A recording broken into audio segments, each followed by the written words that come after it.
नमस्कार दर्शकों, nice day news में आपका स्वागत है। दर्शकों, इंदौर शहर में भागवत कथा आप हमेशा सुनते रहते हैं और शहर में, देश में धार्मिक आयोजन होते रहते हैं, लेकिन आपको अभी आज हम बता दें कि हमारे साथ इस्कॉन के श्रीमान प्रशांत मुकुंद प्रभु जी हमारे साथ हैं, जिन्होंने शहर में 3 दिन की कथा आप लोगों को सुनाई। आइए सीधे हम गुरु जी से आपकी मुलाकात करवाएंगे और उसके पश्चात अगली खबरों में आपसे मुलाकात करेंगे। हरे कृष्णा। तो मैं इंदौर वासियों का धन्यवाद देना चाहता हूँ और नाइस डे आपका न्यूज़ का बहुत बहुत धन्यवाद देता हूँ कि वो इस इवेंट को कवर करने के लिए यहाँ पर आए और हम सो थैंकफुल। हरे कृष्णा।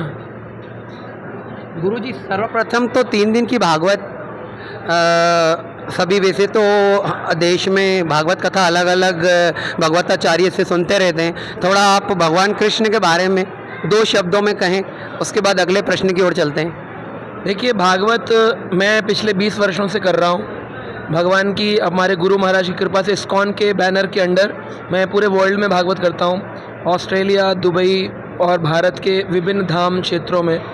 और मैंने भक्ति शास्त्री किया है। पिछले 18 वर्षों में अनेकों पुराणों को पढ़ा है। तो केवल भागवत ही नहीं, अनेक पुराणों से करते, पर भागवत वो अंतिम पुराण है जिसे वेद व्यास जी ने 17 पुराणों के बाद लिखा। ये अमलम पुराण है, इसके अंदर कोई भी मल नहीं है। ये सारे पुराणों में से बेस्ट पुराण, जो कि अंतिम वेद व्यास जी की कृति है, महामुनि कृता। तो उन्होंने जो श्रीमद् भागवत दिया है, ये खाली ऐसा नहीं कि एक ही प्रसंग को पुनः पुनः हम बोलते हैं। अभी इतने वर्षों में हमने आज तक कोई प्रसंग को रिपीट नहीं किया है। हम लोग हर बार नया प्रसंग लेते हैं। जैसे यहाँ पर आज इंदौर में आए तो हमने गृहस्थ जीवन के दिनचर्या कैसी होनी चाहिए, इस पर नारद और युधिष्ठिर संवाद पर चर्चा करी। नारद जी ने प्रश्न उत्तर दिए, युधिष्ठिर जी ने प्रश्न किए। तो जैसे 4 वर्ण आश्रम है, तो ब्राह्मण, क्षत्रिय, वैश्य, शूद्र का क्या कर्तव्य है, ब्रह्मचारी, गृहस्थ, वानप्रस्थी, सन्यासी का क्या कर्तव्य होना चाहिए, गृहस्थी को कितना दान करना चाहिए, कैसे अपने पैसे का इस्तेमाल करना चाहिए। ऐसे अनेक प्रश्नों के उत्तर जो आज सारा समाज हमारा कहते हैं ग्रस्त है, चारों कोने पस्त है, त्रस्त है, ऐसे ग्रस्त के लिए भागवत क्या दिशा निर्देशन करती है, वो हमने वर्णन यहाँ पर किया है। तो आप उसको हमारे यूट्यूब चैनल कृष्णा टीवी पर जा करके सुन सकते हैं। दर्शकों से एक ही प्रश्न जो बहुत ही महत्वपूर्ण है वो पूछते हुए, क्योंकि अभी तो भागवताचार्य आप देश में सुनते रहते हैं और इस्कॉन के गुरुजी से आज आपकी हमने हमारे चैनल के माध्यम से मुलाकात करवाई।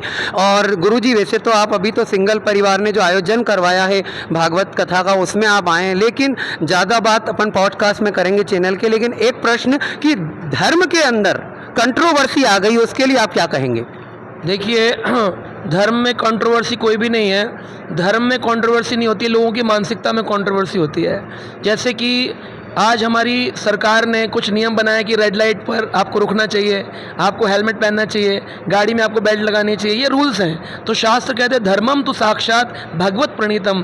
ठाकुर जी ने, भगवान जी ने, कृष्ण ने सारे नियमों को बनाया है और फिर अपना कार्य प्रकृति को दिया है कि तुम उसको मैनेज करो। अब जो व्यक्ति उन नियमों का पालन करे वो सही रास्ते पर चलेगा। अब जो रेड लाइट तोड़ेगा, नियमों का भंग करेगा, उसको दंड मिलेगा। तो वही प्रकृति को दंड मिलता है। लेकिन इस बात को कोई स्वीकार नहीं करता। लोग अपने खुद के रूल्स एंड रेगुलेशंस बनाते हैं, विच इज़ रॉन्ग। वो बिल्कुल गलत है, क्योंकि स्वयं आप अपने घर में देश के नियम नहीं बना सकते, अपने रूल्स नहीं बना सकते। ऐसे ही धर्म के नियमों को घर में नहीं बनाया जाता है, उसको भगवान ने पहले ही बनाया है। जो पालन करता है वो सुख से, संपन्नता से जीवन जीता है, और जो उनको भंग करता है उसको प्रकृति दंड देती है। दर्शकों, अभी आपने महाराज श्री को सुना। हमारे साथ आप खबरों में बने रहिए। मैं पत्रकार जयकिशन पेसवानी, हमारे सहयोगी ऋषभ वैष्णव और कैलाश कोडेकर के साथ। धन्यवाद।